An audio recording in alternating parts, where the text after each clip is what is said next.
Good morning, everybody. Welcome to another episode of Dropping the Gloves. New week, Tim. How are you doing in North Carolina? I'm doing good. I'm doing good. Nice weekend, relaxing weekend. How was yours?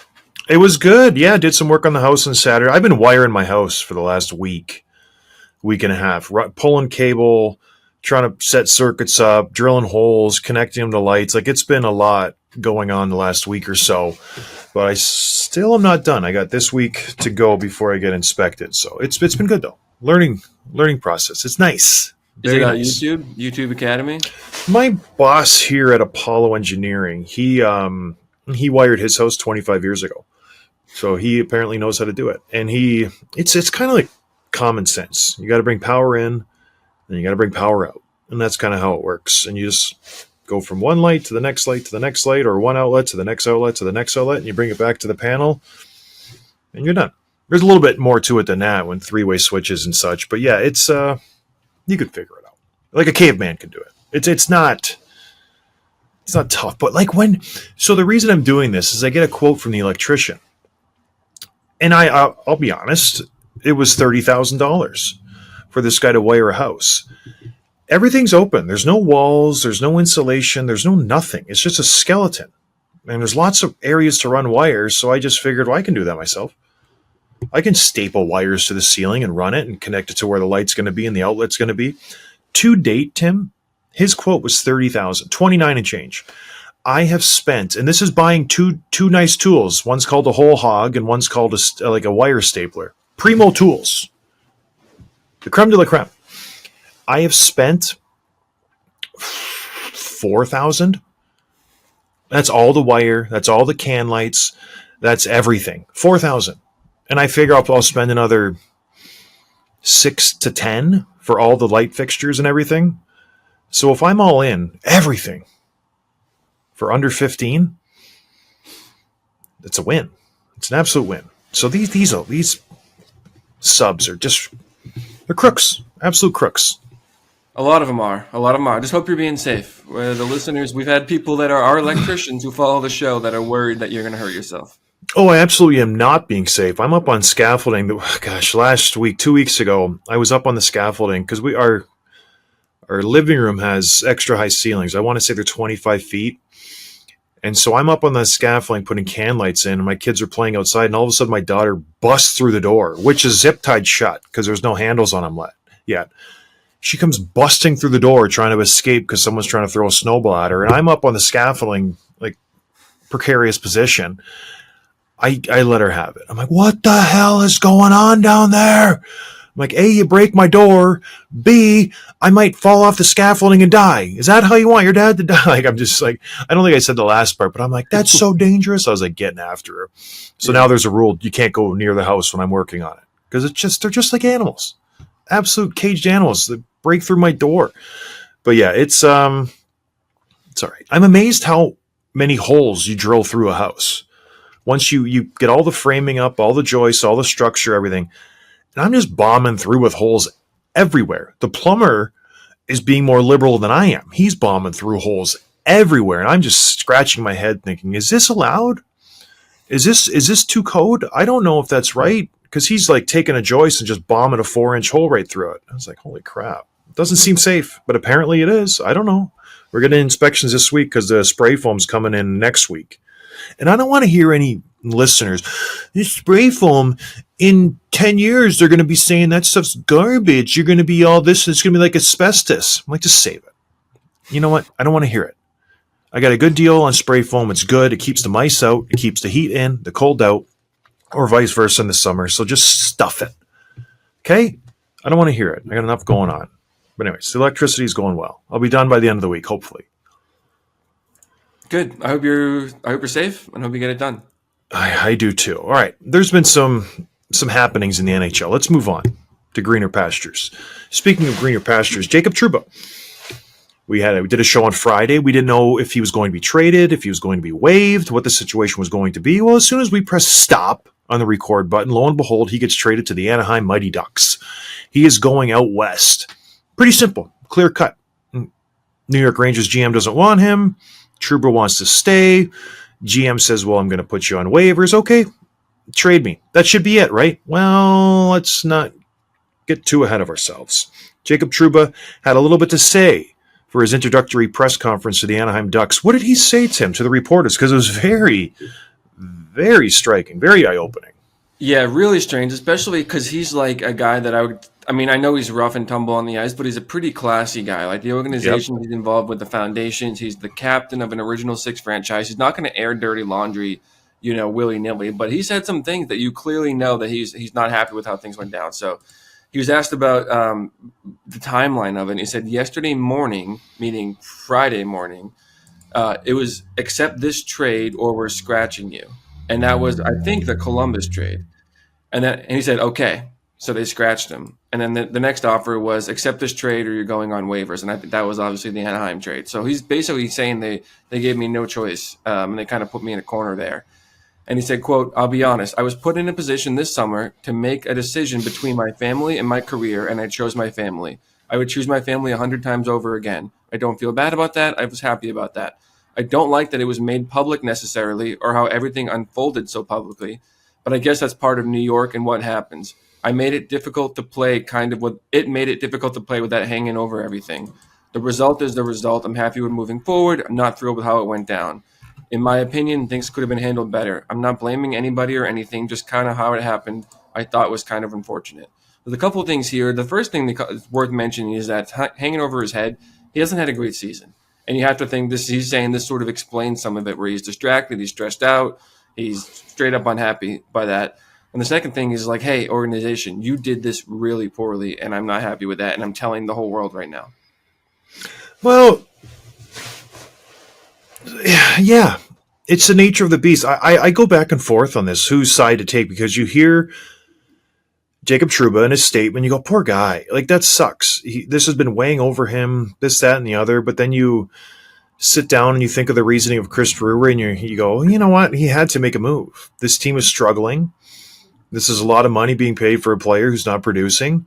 And it's the nature of the beast. He's allowed to do it. These are the tools that are left to him. So here we go. So you go back and forth, and like you said, I think last week, you feel for the player, you feel for the family and the person behind the player, but you can't get into that, I think, in this situation. And it's unfortunate that Jacob Trouba feels that way, but that's the way she goes. And now you're going out to Anaheim, and it's just funny how he phrased it. He's like, yeah, they said we're going to scratch you. Okay, sounds good. Then we're going to waive you. Oh, okay, let's trade. Let's you know what? I'll play ball. I want to go, because it's an interesting situation, because he was there during the Barclay Goodrow situation. He saw it firsthand. So he knows Chris Drury wasn't just balking and empty threats. He followed through with Barclay Goodrow and waived him. And the Sharks had an agreement to pick him up as soon as he was waived. So he knows Chris Drury is capable of these things. And it's just, that's in the back of his mind. And he's probably sitting at home talking to his wife saying, listen, either I take a trade to Anaheim, or they're going to waive me, and we will be in Columbus, where we don't want to be. For whatever reason, he didn't want to go to the Columbus Blue Jackets. So it's which place is better? Where do you want to go? And he obviously chose Anaheim, so off he goes to Anaheim. And I think in the end of this, I think they both look fine. I think everyone can understand where Chris Drury's coming from. Everybody can understand where Jacob Trouba's coming from. I don't feel like he's airing dirty laundry by any means. He's just stating a fact. He thought he was wrong. He felt like he could have gone a little bit better. But how? Like, what more do you expect? And like, they tried to trade him last year. He apparently blocked the trade. They tried to trade him in the offseason. He apparently blocked the trade. There's only so many suitors for this guy who makes $8 million and doesn't put a ton of points on the board. There's only so many GMs who would covet his services, Pat Verbeek being one of them. So what more do you want? You can't just wave a magic wand and say, oh, the Colorado Avalanche want you to be on their team. Oh, the Toronto Maple Leafs are dying for you to be on their team. Like the higher end teams. They don't want a player of your ilk. They want the guy who's going to be valuable, the puck moving player that most teams want.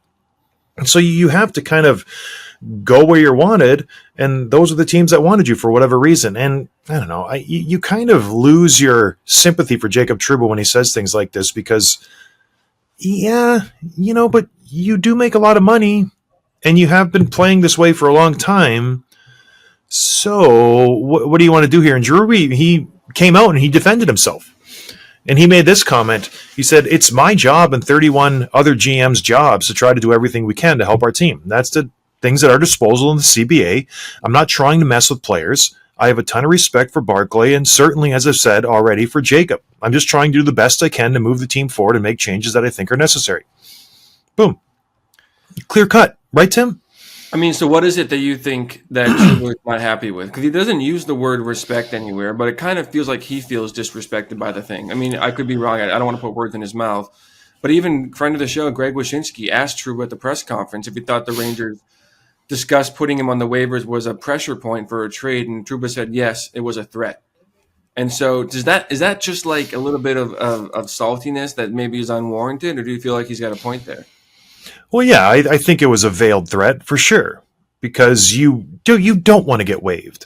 Because under the current CBA, as soon as you get waived, you are up for grabs on any team. Any team can grab you, regardless of your no move clause or teams on your list you don't want to go to. And that's a flaw that will be fixed in the upcoming CBA, because we've seen it now twice with the New York Rangers. I guarantee you players are going to fix that flaw, and they're going to say, we have a no movement clause where we cannot go to any franchise if we don't want to go. We have to say yes, whether it's from the AHL or the NHL. That's a whole other ball of wax that's going to be handled in the offseason. But yeah, I think he has a point, and I think it is a threat. But again, going back to, like, Chris Drury has a job to do. And if you're a GM and you're looking at this team, it's like, gosh, we've lost 4 in a row. We're scuttling. We have no signs of improvement. Who can we move to make this better? It's our captain. It's the guy who makes $8 million who isn't doing anything. So he's doing that. And he's trying it with other players too. Chris Kreider, I'm sure Mika Zibanejad is feeling the pressure.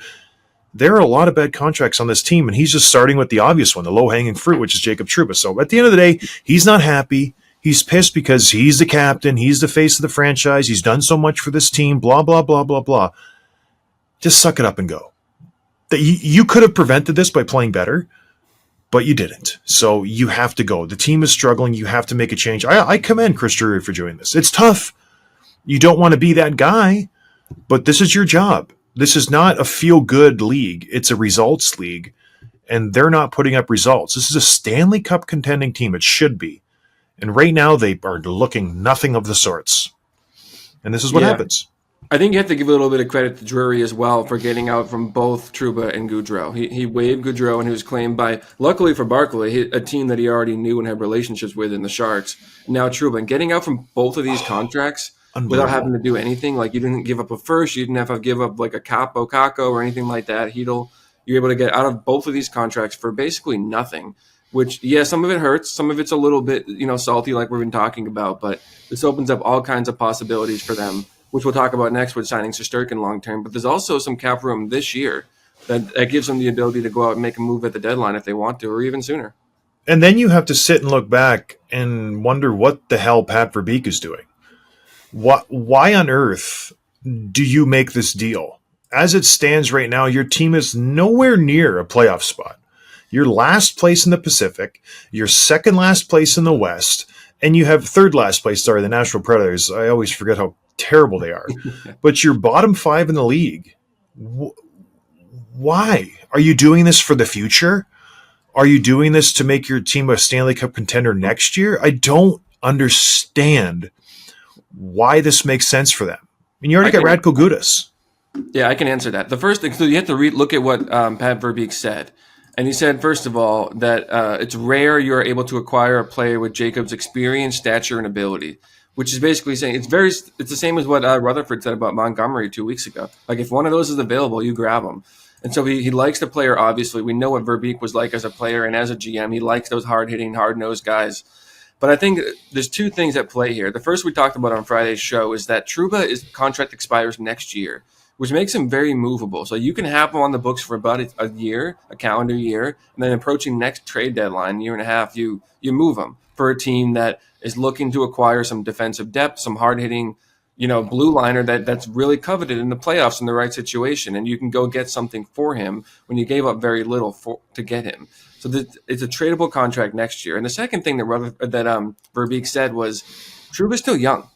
Like, he thinks he has a lot of good hockey left. And maybe this is posturing just a little bit, but he said it's not just about right now. It's that Trouba's can be here for the future to be a leader for the young players on this team And I wonder, you can disagree with him about that and whether he even means it when he says it, but I think he intends that Trouba could be part of the future long term. Maybe. I think the first option sounds a lot more stomachable. I get that. You have him this year, play out the season, have him next year, get acclimated. Hopefully, he improves his game. He'll get more responsibility, more ice time, and then you offload him at the deadline. That makes sense, but still, the He's only idea that 30. he's there long term is crazy. He's only 30. I think he's got a lot of hockey left. No, it won't be at $8 million, obviously, but I think he's hoping that he'll be there long term. Yeah, it was funny. All these little nuggets are coming out from him, and the no trade clause, the no movements, and how he made it explicitly known. And this has been going on for years. How he doesn't want to play in Canada. He started in Winnipeg. He had 6 or 7 years there, and he's like, "I'm done with Canada." It's just so funny, and I say it on the show here a lot. Players don't want to play in Canada. They really don't. When given the option, they would much prefer to play in the United States. And it's not because of the hockey. It's not because of the fan base or the cities. It's just that all the intangibles that go along with it, and then the taxes. Yeah, we'll get to the taxes in a second when we talk about Shesterkin, but it was eye opening when a player of like this guy didn't have many suitors, and for him to cut off 7 teams, be like, nah, I'm not going there. It says something. All right, moving on. Talking about the New York Rangers and freeing up money and cap space and what they're going to do with it. Well, they made a big move as soon as they dealt this guy, Jacob Trouba, they signed their star goaltender, Igor Shesterkin, to a huge 80 or one. What was it? How much is a total, Tim? 85 million total? I think it's 8 years at 11.5. I think Big ticket. 85 million in signing bonuses. So again, they're using that signing bonus loophole to subvert the salary cap a little bit. I'm guessing all the signing bonuses come early, so he's tradable at the back end, or they could put him on waivers. That's how the contracts seem to be going these days. I haven't seen the details, but yes, he gets signed on. The big elephant in the room this season has been Shesterkin. Where is he going to go? He wants to be the highest paid goaltender. What's happening with him? Why are we waiting so long? He's going to be UFA at the end of the season. Well, they got it done. You got a full no move clause with when you're dealing with the Rangers. That means absolutely nothing because who cares if you have a no move clause with the New York Rangers? They just laugh at that and throw it in your face. But according to other teams, he left money on the table, Tim. If he would have hit free agency this offseason, that number could have been higher. What do you think? Good deal for the Rangers signing this guy on? I mean, anytime you can lock up a franchise goalie long term, I think it's a big deal. It's a good deal. There's all kinds of tax implications which we'll talk about. But first, I want to ask you, should we be reading into the timing of this? Or I think the answer is yes. But what should the message be? That the fact that they dealt Trouba and then signed him an hour later, are those two related, or how would you make sense of that? Yeah, it's very similar to the Gensel Stamkos thing and other situations where you offload a player and you sign a player right away. I don't know if they do this to just create more news, to say, okay, you'll forget about the Trouba thing. Look, we signed Shesterkin. Like, this is it. Like, let's look over here. Look over here. Don't look at what's going on over there. But yeah, I think it's coordinated. I think there's a reason why this was done at this moment specifically. This could have done, 2 weeks from now, a month from now. This could have been a week prior, a month prior. They definitely coordinated this with the PR team and everybody to try to ease the blow of losing Jacob Trouba, because you can say, yeah, we're losing our captain, but look, our goaltender is here for the future. We got him till 2033. Look at how great he is. He's going to be so good. Henrik Lundqvist, who's that guy? We got Igor Shesterkin. This is fantastic. But I don't know. 11.5, Tim. It's a lot of money for a goaltender. It's a lot of money. It makes him the highest paid goaltender ever. Ever in the history of hockey. He jumps in front of Bobrovsky. Carey Price had 10.5. Is he worth it? Is he the best goaltender in hockey? Let me ask you this. If you have one 7-game series right now, which goaltender are you picking from every single team in the NHL? Yeah, I mean, my mind immediately went to Bobrovsky. I think there's a little bit of recency bias there, but he's just been obviously outstanding over the past couple of playoff runs. I don't know how high Shesterkin's on that list. Right. The Rangers haven't been that great in the playoffs. So, yeah, I guess probably Bobrovsky. But here's the thing, Shesterkin is a workhorse, though. And you have to think that, okay, the Rangers are going to keep hopefully getting better. I know that they have some aged veterans, but they're hoping that Lafreniere is going to take that next step and replace, any potential drop-off from Panarin or Kreider as they get older. And I think their window is certainly, the next 8 years. So hopefully one of those years they're able to get over the hump and win the whole thing. So I think that's the cost of doing business. And like you said, he could have got even more. So is he worth it? Yes. But that's a lot of money. It's a lot of money, and the tax implication for him is that he's not taking home nearly what he could in other teams. Yeah, when you look at different goalies who have signed recently, Jake Ottinger of the Dallas Stars just signed a big ticket. He had 8 years at $8.25 million.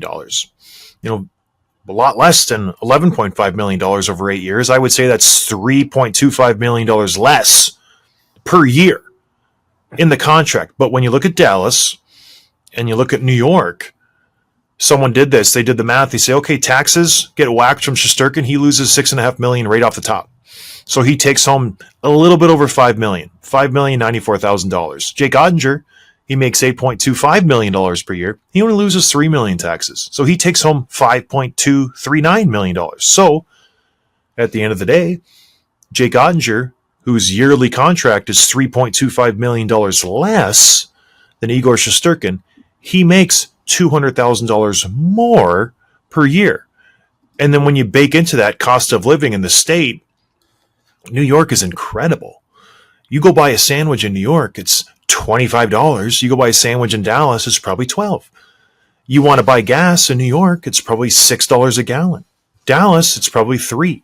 All these things that get baked in there, cost of a home, property taxes, all this junk that gets snowballed and added together. It's so much better to play in a state like Dallas or Florida or Nevada with the Vegas Golden Knights. It's so much more advantageous just in your pocketbook. And then just quality of living. We played in New York, my wife and I. I know it wasn't a long stint. It's 3, 4, 5 months. It sucked. Hated it. And it's nothing against the city. It's nothing against the people. There's just a lot of people. I'm not a large city person. And there's differences between big cities. Chicago is a huge city. Houston is a huge city. New York is a huge city. I played in all three. New York, when you step outside your door, it feels like a big city. You step outside your door and it's like, holy crap, there's people everywhere. Houston, I step outside my door, nobody. Chicago, I step outside my door. I lived in Lakeview Hills. There's no one. Like I could step out and go for a walk with my kids and not see anybody. It's a different vibe in New York. There's just a gazillion people stuffed into like 25 blocks. It was just incredible. So I didn't care for it. But a lot of people love that. They like just to feel the energy of homeless people peeing on the street. I saw it with my own eyes. Homeless people just taking leaks on the street. I was there. And then the place I lived, Tim, 2-bedroom, fully furnished with bed bugs and everything. It was like $8,000 a month to live in this place. And there was a million. It was, and it was like, and yeah, now it's probably 12 to 14,000 a month. It was in a great spot, Hell's Kitchen, between Times Square and the park. Beautiful location, no view, just a view of high rises. And I was just like, really? It was crazy. But yeah, people love it. Some people love it. You would probably love it. No, it's great to visit for a weekend. That's about it. But hopefully this is the turning point for the Rangers, that they can kind of turn things around a little bit and start to play better, because they need to. And they need better play from Shesterkin in particular, who hasn't had basically his worst season of his career, really. Look at his goals against and stuff. Well, that's encouraging. Yeah, so maybe, on a contract year of all things. So maybe this sets them on the right ship and they kind of shake things up and have a different defensive scheme and all that. Because you lose that, you're losing a huge piece of your defense, but maybe it's one of those addition by subtraction things. So we'll see if the Rangers start to string some wins together. You want to know what's going to happen? Here's what I hope in my heart of hearts. They are 2 points out of the last place in the Metropolitan Division right now. They're sitting at 29 points. The Columbus Blue Jackets have 27. The Blue Jackets have been on fire. The Pittsburgh Penguins have 28 points. They've been on fire. The Rangers have been struggling, 3-7 in the last 10. I hope in my heart of hearts that they just continue this funk and they stink the rest of the season. That's what I hope. Wouldn't that just be great for everybody involved, that the Rangers just plummet to last place in the Metro and they just fall out of the playoff position and they just stink? How fun would that be to talk about? Wouldn't it? That would be a lot of fun. That would be a lot of fun. Take a lot of pressure off the Bruins, that's for sure. That's for sure. The Bruins are on their way. But actually, they've been playing good hockey lately, so I'm going to ease up on the Bruins. Did everybody notice how he just slides that in? Got to talk about the Bruins every episode. Can't leave them out. They're not on the agenda. We got to slide them in there. We got to get them in there just once. Bruins. All right, moving on. Yeah, let's talk about... I had a great transition teed up, and you just took a dump right all over it. Yeah, go ahead. Go ahead. Let's see it. Talking about teams struggling and sliding, and trying to right the ship. One team that has not righted the ship and continues to slide, but they've done it with class. They've kept their mouth shut. They've said the right things. Barry Trotz has said some things. We're going to start the rebuild now and start trading guys. Well, fast forward a month, they've lost 7 straight. They're not scoring. They're not keeping the puck out of their own net. Well, somewhat. Averaging 3 to 4 goals a game against, which isn't terrible in today's NHL. Well, something broke. There's a leak in the ship, Tim. One of their new acquisitions, Jonathan Marchessault. Maybe by mistake. He was talking in French. And you know how those Frenchies talk when they get going. They don't stop. No one's going to understand what I'm saying. Oh, we get translators. We got Google Translate. He was asked a question. How did tonight's game go? What's the problem? What's the problem with the offense? Well, Jonathan Marchessault said, should I do it in French or English? Let's see French. Try that. Parlez-vous français? Je m'appelle Jean. Où est la bibliothèque? I'll translate that to English now. Jonathan Marchessault says, every time I wonder who I'm going to jump on the ice with. I had players in warm-ups, and I started the game with other guys. Shots fired. Seems like an innocent quote. But in the grand scheme of things, if you're calling out your coach, saying, I have warm-ups with a certain line, and then the game starts when I'm playing with different players, it means the coach is not prepared. He doesn't know what's going on. It's not good for me. I don't like what's going on. Things need to change. Tim, is change on the horizon for the Predators here? What's going on?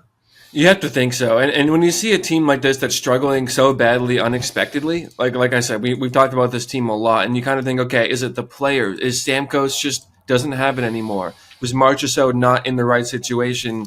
Is Brady Shea kind of, a product of a strong defensive system, and all of a sudden he stinks now? Is Forsberg hurt? Like, you kind of run all these scenarios. Is it the players, is it the team, the coach?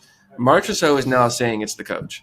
This is him saying, listen, I can only do so much. And that's important to guys, like who they're skating with, going into game night, knowing who's going to be on your line. Not that it can change, obviously, from time to time, but he's saying this is the problem. And this is an experienced cup winner pointing out this and saying, listen, I can't work like this. This is basically, not a quote unquote, but that's the message here. So, yeah, you have to think that something's got to change. And Brunette, I saw one rumor, it wasn't one of the verified sources, but saying Brunette's going to be on the way out. And you have to think that something's got to change. It's not going to be all their shiny new pieces. They're going to try moving the coach first and see if that turns things around. I love this. My favorite thing, and I mean this, is when players take accountability and they take responsibility for what's happening. It just shows a true professionalism, and I really enjoy it, especially when times get tough and someone steps up to the podium and they go, you know what, we got to be better. You bring me in, I'm a prize acquisition, I make $5.5 million a year. You guys invested in me when the Vegas Golden Knights didn't want me. You stepped up, and you made it known that I'm going to be one of the guys here, a big piece of this team. And I've come out, and I've laid an absolute effing egg this whole season. I've gotten 5 goals in 28 games, and I'm a goal scorer. I've put up 40 goals in this league. I've won a Stanley Cup. I'm a leader. And I have played this season just dog doo-doo the whole season. And I'm going to step to the mic, and I'm going to say it's not my fault. It's my coach's fault because I warmed up with someone different. That's why I'm not playing good. Love that. Like, it just shows the moral backbone of the player. Isn't that great? I love that when guys do that because it just shows I'm going to take responsibility. What a dummy. What an absolute dummy to say these sorts of things. You're having a terrible season. Absolute terrible. And I'm guessing that was your 28th game. I'm guessing that 27 of the 28 games, you started the game with the guys you warmed up with. Maybe 25 games you started with the guys you warmed up with. Maybe the coach saw the other team's lineup and he made a last-minute change for matchups. Maybe that's what happened. So maybe instead of doing your post-game press conference in your stupid French language and calling out your coach, you shut your yap and you focus on the game.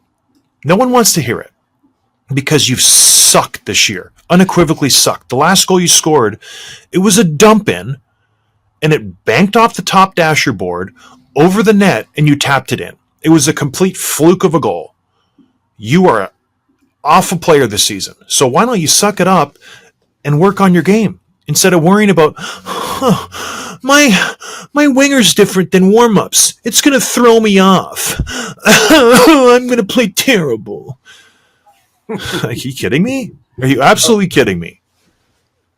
Okay. I did not know that was coming. Wow. Okay. So, but Brunette. I know Kitty Cat, yeah. You don't know Marchessault. Is this personal? Are you just sticking up for your friend right now? No. Don't you think it's ridiculous that this guy is getting thrown off by playing with the different players? You're professional. I get you don't have that chemistry per se. You've played almost half the season.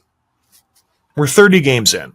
You should be comfortable playing with a couple different players. It's not like he's starting the game and all of a sudden he goes from the first line and now he's playing with McCarron and Jankowski and Evangelista. No, he's still playing with Forsberg and Stamkos and O'Reilly and Novak and Nyquist and Sissons. It's still the top six, you dummy. You know what I mean? It's not like you're dropping to the fourth line. You're still playing with pretty good players. So I don't understand. He's just upset they're losing and he's trying to pass the buck onto his coach. And the blame should go to Brunette. I'm not saying it's not there, but you have to stand up and say, my bad. I got to be better. You know, I know I was playing with different players and warm-ups in the game. It doesn't affect me. I'm a professional. I need to play better. And that's all it is. And by the way, you've lost 7 in a row. The coach is trying to mix things up.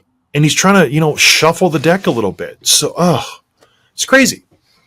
It's absolute craziness. So, yeah, there's no favoritism here just because I lived at Andy Burnett's house and he let me drive his sweet Porsche Carrera for a while. Turbo. Okay. The last thing on this, all that said, do you still think it's time for Brunette to get the snip? Yeah. Oh, for sure. Yeah. I think he's gone. I think he doesn't last till the new year.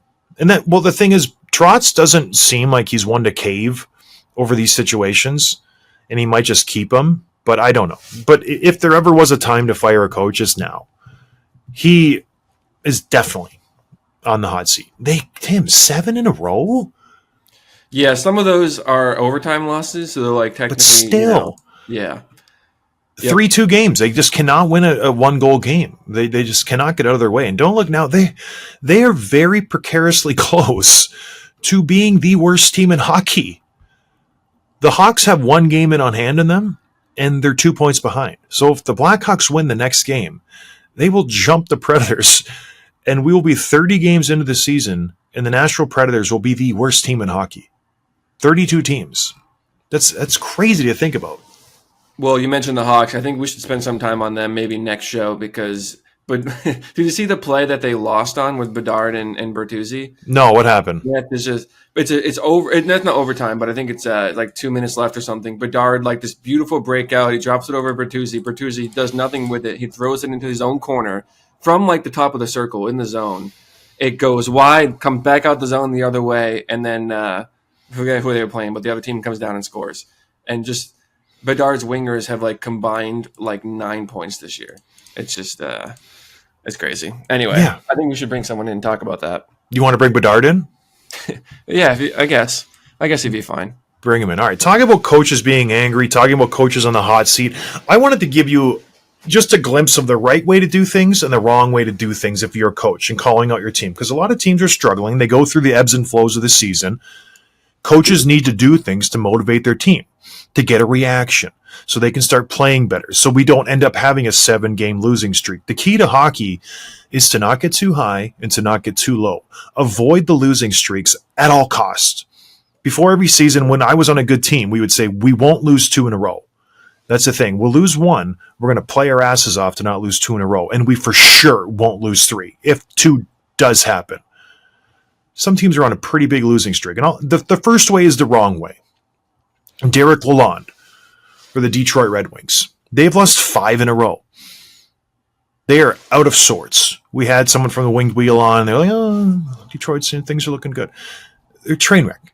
Patrick Kane's out for the unforeseeable future. No one knows when he's going to come back. Derek Lalonde came to the podium after their 5th loss. And before the reporters even asked the question, he said, you can all save yourselves some time. Just copy and paste the same write-up you've had the last 5 games. Okay. A little passive aggressive. Take it easy, coach. We haven't even said anything. So then he gets asked some questions. What's going on? What's wrong with this team?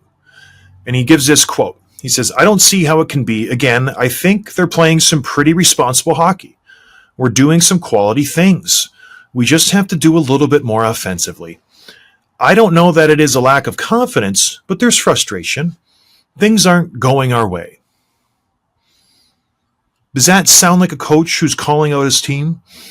Does that sound like a coach who's challenging his team to be better, Tim? What does that sound like to you? Yeah, it sounds like he's out of ideas. It sounds like he's just got nothing left to. He's like, I've tried everything and it's not working. But he's not doing it in a way that's putting any blame on himself or the players. It's more like, sometimes it works, sometimes it doesn't. What can you do? Which is pretty passive and not what you want to hear from a coach, from a team that's playing as poorly as his is. Yeah, oh no, we're playing good. No, it's not confidence. Maybe we could do a little bit more on the offensive end, but we're playing good, you guys. We're playing good. I just don't know what's going on. I don't. You don't? You're the coach. You should know. You should know what's going on. That's your job, right? That's why we pay you money, to come in here and figure out why things are going bad. Don't step to the podium and think, we're not getting the bounces. We're not getting the bounces. Really? Now, here's the right way to do it. Mike Sullivan of the Pittsburgh Penguins. I played for Sully. Good coach. Knows his team. Not just X's and O's. Knows his team. So the Penguins, in contrast, have been playing great hockey. They've won 4 in a row. And they beat some good teams. The Canucks, the Flames, the Panthers, and they beat the Bruins. They've been playing good hockey. They lost to the Rangers. Sullivan comes to the podium. And mind you, they've been playing good hockey. Back in the playoff hunt. It's a good team. Things are going well in Pittsburgh. Good mojo. They had one bad game. He goes, quote, probably the worst game we played in a month. Everything we talked about before the game, we did the complete opposite. We talked about managing the puck. Well, we gave up 6 2-on-1s and a breakaway. We talked about bringing physicality to the game, and we didn't touch anybody. It's hard to win when you do things like that. That was not a collective effort. Do you see the difference, Tim? Yeah, and I'm kind of laughing because I think everyone who's ever played hockey has heard a coach talk like that, or even probably other sports too. You just like everything we talked about that we've been working on in practice, you guys did the opposite of that. And it's great, and it's great to hear because you need the guys to be called out like that, especially like you said, like they've been winning. There was one bad game, and all of a sudden you're getting this kind of call out from the coach. I think it probably makes him play better, and he's holding the guys accountable in a way that, like you said, Lalonde isn't. So I love this. Yeah. And you probably would like to play for a coach like Lalonde, who just is always patting you on the back and saying, everything's great, Tim. Don't worry. No, you're doing fine. And you haven't scored all season, but yeah, keep going. It's just you just stick with it. And then he'll close the door and you stab you in your back. Sully's fan. This is the exact way to do it. Call out the players, send a message. It's not veiled. It's not meek. It's not just surrounded with question marks. No, we sucked. The reason why we lost was X and Y and Z. This is it. I love that. It's a complete difference in take and how you deliver it. And the players see that. They know that. Sullivan comes off as a leader of the team. He's driving the ship. Everything goes through him. Lalonde comes off as a little baby who doesn't instill any confidence in his team and he doesn't have the heartbeat of the team. That's why the Penguins will climb back into contention and the Wings will continue to fall. Speaking of hot seat, Lalonde should be gone. He should have been gone yesterday. It's unbelievable. I was about to ask you, who's the next coach to lose his job? Because we could see probably 5 more this season, the way it's going for some teams. So I think Lalonde's in that conversation. Brunette, Marty St. Louis could be one too. I mean, there's some others here. Yeah, I think St. Louis lasts this season, but definitely those 2 guys. So you just look at the bottom of the standings. Who's going to go? The Ducks aren't going to fire their coach. The Sharks, no. Seattle Kraken, potentially. They've been struggling. But yeah, those 2 guys are the next 2 out the door. They have to be. Their teams have struggled. They have potential. They need to show some kinds of improvement. But it's just, Lalonde needs to go. It's time. So, all right. Are we doing any quick hits, Tim? What are we doing next? No, that's it. That's all I got for you today. Nothing. All right, everybody. Tim's slacking. He doesn't have anything. Nothing. Not a thing. All right. Well, I appreciate everybody listening. I hope you had a good weekend. We will talk to you on Wednesday. Cheers, everybody.